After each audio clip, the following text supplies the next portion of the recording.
तर मंडळी, पावसाळा आणि उन्हाळ्याची लपाछुपी तर चालूच राहणार आहे. पण या दोघांच्या खेळात धप्पा देऊन जाणाऱ्या गरमीची तहान भागवण्यासाठी आज आम्ही व्हिजिट केले वसईतील मोस्ट फेमस दिलबहार सरबत सेंटर. हे सेंटर गेल्या 40 वर्षापासून तितक्याच चवीने आणि क्वालिटीसह सर्व्ह करत आहे. दिलबहार हे त्यांच्या भन्नाट मिल्कशेकसाठी खूप प्रसिद्ध आहे.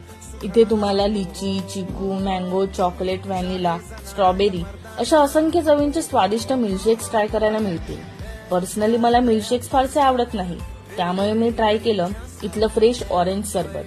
ज्यांना माझ्यासारखे मिल्कशेक्स फार आवडत नाहीत त्यांच्यासाठीही येथे ऑरेंज, लिंबू पाणी, काला कट्टा यांसारखे फ्रेश आणि थंड पर्याय उपलब्ध आहेत. अनेक लोक दिलबहार सेंटरला आवडीने भेट देतात आणि विकेंडला तर इथे प्रचंड गर्दी असते. They also open their new branch at Virar in YK Nagar. Check captions for more details and location.